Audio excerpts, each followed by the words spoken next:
स्वागत करते हैं दोस्तों आपका हमारे YouTube चैनल के अंदर। वीडियो में आगे बढ़ने से पहले मैं नए दोस्तों से कहूँगा कि चैनल को सब्सक्राइब कर लें, साथ में बेल के आइकन को भी दबा दें ताकि आने वाली वीडियो का नोटिफिकेशन आपको मिलता रहे और आप हमारी नई नई वीडियो जो हम डालते रहते हैं उससे अपडेट होते रहे। ऑल इंडिया मजलिस इत्तेहादुल मुस्लिमीन गुजरात के अंदर विधानसभा चुनाव लड़ रही है, ये बात हम सभी जानते हैं। गुजरात विधानसभा चुनाव के एग्जिट पोल की अगर बात की जाए तो मैं आपको बता दूँ, आज हम बात करेंगे साउथ गुजरात के बारे में। साउथ गुजरात में आपको बता दूं, दादर नगर हवेली मुंबई से लगकर आता है। साउथ गुजरात के अंदर ऑल इंडिया मजलिस इत्तेहादुल मुस्लिमीन की पकड़ भी काफ़ी अच्छी रहेगी और तमाम तर बड़े बड़े ऑल इंडिया मजलिस इत्तेहादुल मुस्लिमीन के महाराष्ट्र के नेतागण भी यहाँ पर जाकर जो तो प्रचार प्रसार कर सकेंगे ऑल इंडिया मजलिस इत्तेहादुल मुस्लिमीन का गुजरात के इस इलाके में।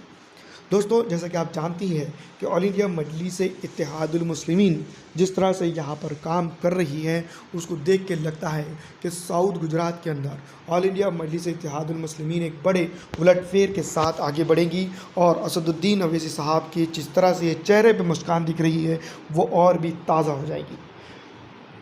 उत्तर प्रदेश की अगर बात की जाए तो मैं बता दूं कि उत्तर प्रदेश की हार के बाद असदुद्दीन अवैसी साहब ने अपने हौसले नहीं हारे हैं। जैसा कि आप जानती हैं कि बिहार के अंदर AIMIM ने काफ़ी अच्छा काम किया था, लेकिन दोस्तों मैं आपको बता दूं कि वहाँ पर भी जो तो नेताओं ने उनको धोखा दिया है। गुजरात की अगर बात की जाए तो गुजरात के नेताओं से इस तरह की कोई भी उम्मीद की गुंजाइश नहीं है। ख़ास करके साउथ गुजरात की अगर बात की जाए तो ऑल इंडिया मजलिस इत्तेहादुल मुस्लिमीन का वर्चस्व यहाँ पर काफ़ी बढ़ रहा है और अगर MIM का वर्चस्व बढ़ रहा है तो इस बात की साफ निगाहदाही हो सकती है कि यहाँ पर ऑल इंडिया मजलिस इत्तेहादुल मुस्लिमीन अपने आप को बढ़ा रही है और ऑल इंडिया मजलिस इत्तेहादुल मुस्लिमीन अपने आप को बढ़ा रही है। इस मतलब से ये साफ जाहिर होता है कि आने वाली विधानसभा चुनाव के अंदर एक बड़े उलटफेर का शिकार वो बड़ी बड़ी नेताओं और पार्टियों को कर सकती है। दोस्तों, सबसे पहले मैं आपको बता दूं कि ऑल इंडिया मजलिस इत्तेहादुल मुस्लिमीन साउथ के अंदर जिस तरह से काम कर रही है यहाँ पर तमाम तबकात का उसको समर्थन मिल रहा है और यही वजह है कि साउथ के अंदर अगर बात की जाए तो ऑल इंडिया मजलिस इत्तेहादुल मुस्लिमीन को जिस तरह से समर्थन मिल रहा है वो काबिल तारीफ़ है और जितनी तारीफ़ कम की जाए उतनी बेहतर होगा, क्योंकि दोस्तों तारीफ़ के बाद हमने देखा है कि ऑल इंडिया मजलिस इत्तेहादुल मुस्लिमीन की लुटिया हमेशा डूब जाती है। दोस्तों, मैं आपको बता दूं कि ऑल इंडिया मजलिस इत्तेहादुल मुस्लिमीन यहाँ पर जिस तरह से काम कर रही है उसको देख के लगता है कि जितनी सीटें साउथ गुजरात के अंदर आती है, ख़ास करके दादर नगर हवेली से लगकर मुंबई से जो लगकर आती है उसके ऊपर AIMIM का कब्ज़ा हो सकता है। अगर कब्ज़ा नहीं होता है तो भी यहाँ पर AIMIM के पास खोने के लिए तो कुछ नहीं है, लेकिन पाने के लिए मैं आपको बता दूँ बहुत कुछ है। मैं ऐसा क्यों कह रहा हूँ इसके ऊपर भी दोस्तों मैं आपको बता दूँ कि मैं आपको बताऊँगा, क्योंकि आप जानते ही हैं भारतीय जनता पार्टी और कांग्रेस पार्टी के बीच में और गिने चुने भारतीय ट्रिबल पार्टी और दिगेर दूसरे नेता यहाँ पर गुजरात के अंदर चुनकर आते हैं। बड़ी पार्टियों की अगर बात की जाए तो मैं आपको बता दूं सीधी तौर पर कांग्रेस पार्टी और उससे भी बड़ी पार्टी भारतीय जनता पार्टी यहाँ पर है, जो सत्ता से कई दिनों से सत्ता का सुख जो तो गुजरात के अंदर तकरीबन 20 सालों से भोग रही है। वनवास पे यहाँ पर कांग्रेस है और अब की बार कांग्रेस को अच्छा प्रोग्रेस देखने को मिल रहा है, क्योंकि गुजरात मॉडल पूरे हिंदुस्तान के अंदर फ्लॉप हो चुका है और गुजरात मॉडल को फ्लॉप करने में सीधा मैं आपको बता दूं कि भारतीय जनता पार्टियों का ही के नेताओं का ही हाथ है और कहीं ना कहीं असदुद्दीन अवैसी साहब का भी इसके अंदर एक बड़ा हाथ है। दोस्तों, मैं इस तरह से बात क्यों कर रहा हूँ इसके ऊपर मैं आपको बताऊँगा, क्योंकि आप जानते ही हैं कि असदुद्दीन अवैसी साहब हर वक्त जो है तो भारतीय जनता पार्टी की जो भी सरकार की नीतियाँ होती है, ख़ास करके वो मुस्लिम समुदाय के ख़िलाफ़ उसको जो है तो वो हमेशा से कंडेम करते हैं और पिछड़ा अति पिछड़ा आरक्षित समाज और अल्पसंख्यक समाज खास करके जो है तो भारतीय जनता पार्टी को वोट नहीं देता है। जितनी तादाद में वोट देना चाहिए उतनी तादाद में वोट नहीं देता है और ये तमाम वोटर जो तो जानते ही हैं कांग्रेस पार्टी के खैमे में जाता है और इसके बावजूद कांग्रेस पार्टी यहाँ पर के बड़े बड़े मुस्लिम समुदायों के अल्पसंख्यक समुदायों उनके साथ धोखा करती है। लेकिन असदुद्दीन अवैसी साहब की यही रणनीति की वजह से जो तो जनता जाग गई है और जागने की वजह से दोस्तों मैं आपको बता दूं कि गुजरात के अंदर कांग्रेस का जो तो प्रचार हो रहा है,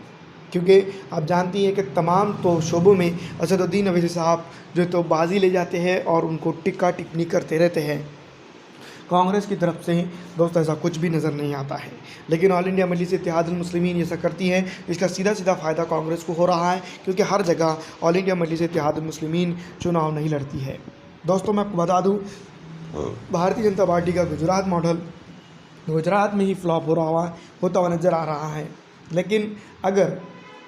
कांग्रेस पार्टी AIMIM को साथ नहीं लेती है तो साउथ गुजरात की तमाम बड़ी बड़ी सीटें वो हार रही है, जो मुस्लिम बहुल क्षेत्र में आता है और मुसलमानों की कब्जेदारी वाले इलाकों में आता है। तो आपको क्या लगता है, हमें कमेंट करके ज़रूर बताइएगा। लेकिन मैं आपको बता दूं कि ऑल इंडिया मजलिस इत्तेहादुल मुस्लिमीन अगर यहाँ पर अपने प्रत्याशी उतार देती हैं तो ये बात सही नहीं लगती है कि आपको कि AIMIM एक बड़े उलटफेर साउथ गुजरात के अंदर कर रही है। जिस तरह से हमने देखा है, बहुत सारे ऐसे ज़िला वापी हो गया, जिसको मैं आपको बता दूं अहमदनगर के कुछ एरियाज़ लग कर अहमदाबाद के जो कुछ एरियाज़ लग कर और दादर नगीली से जो हवेली से लग कर जो एरियाज़ है, वहाँ पर गुजरात के तकरीबन साउथ के 70% एरिया में अगर AIMIM अपना प्रत्याशी उतार देती हैं तो यहाँ पर खुली तौर पर ये आप समझते ही होंगे कि भारतीय जनता पार्टी को फ़ायदा होगा। लेकिन दोस्तों ऑल इंडिया मजलिस इत्तेहादुल मुस्लिमीन की तरफ से भी ये बार बार बात कही जा रही है कि भारतीय जनता पार्टी को रोकने के लिए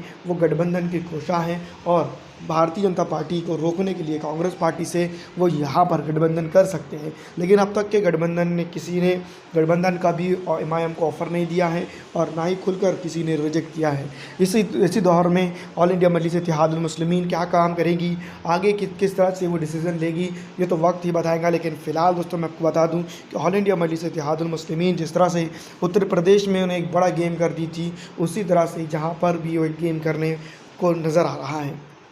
मैं आपको बता दूं कि बिहार के अंदर भी जो कुछ हमने देखा और उत्तर प्रदेश के अंदर भी हमने देखा। रही सही बात अगर महाराष्ट्र की बात की जाए तो महाराष्ट्र के अंदर में भी हमने देखा है कि ऑल इंडिया मजलिस इत्तेहादुल मुस्लिमीन ने बहुत ज़्यादा उलटफेर किए हैं। तो दोस्तों मैं आपको बता दूं कि बिहार हो या फिर उत्तर प्रदेश हो, सबसे ज़्यादा असर जो तो गुजरात के अंदर जो तो दिखने को मिल रहा है और आने वाले दिनों के अंदर गुजरात से बहुत अच्छी खुश खबर हमें सुनने को भी मिल सकती है। दोस्तों साउथ गुजरात की अगर बात की जाए तो यहाँ पर ऑल इंडिया मजलिस इत्तेहादुल मुस्लिमीन तकरीबन 35 सीटों के ऊपर जो तो अपना सीधा प्रभाव डाल रही है। और ये 35 सीटें अगर ऑल इंडिया मजलिस इत्तेहादुल मुस्लिमीन यहाँ पर अगर कभी उलटफेर कर जाती है, जीत कर AIMIM यहाँ पर नहीं आने वाली है, ये बात सही है। लेकिन अगर इन 35 सीटों के ऊपर AIMIM अपन नए प्रत्याशी उतार देती हैं तो यहाँ पर कांग्रेस पार्टी को रोने के अलावा और कोई दूसरा चारा नहीं होगा। ऑल इंडिया मजलिस इत्तेहादुल मुस्लिमीन गुजरात के अंदर बार बार यही दोहराती है कि यहाँ पर जो नेता उनसे गठबंधन करना चाहता है उसके साथ वो गठबंधन करने के लिए ख्वाहिश रखती है। लेकिन ऑल इंडिया मजलिस इत्तेहादुल मुस्लिमीन के साथ गठबंधन करने के लिए अब तक के कोई बड़ा नेता सामने नहीं आ रहा है। गुजरात के अंदर तकरीबन 8 से 10% वोट मुस्लिम प्रत्याशियों का है और यहाँ पर वो बड़ा उलटफेर कर सकती है। ऑल इंडिया मजलिस इत्तेहादुल मुस्लिमीन अगर स्पेसिफिक साउथ की गुजरात की अगर बात की जाए तो यहाँ पर बड़ा उलटफेर कर रही है। यही वजह है कि ऑल इंडिया मजलिस इत्तेहादुल मुस्लिमीन को हल्के में लेना कांग्रेस पार्टी के लिए बहुत बड़ा नुकसान का सबब बन सकता है। जी हाँ दोस्तों, साउथ गुजरात के अंदर ऑल इंडिया मजलिस इत्तेहादुल मुस्लिमीन एक बड़ा उलटफेर के साथ आगे बढ़ रही है। ये उलटफेर गुजरात की बड़ी बड़ी जो तो मैं आपको बता दूं कि सीटें गिरा सकता है और यही वजह है कि ऑल इंडिया मजलिस इत्तेहादुल मुस्लिमीन को साथ में लिए बगैर ये चुनाव अब ये तो मुमकिन नज़र नहीं आते हैं। आपको क्या लगता है, हमें कमेंट करके ज़रूर बताइएगा। फिलहाल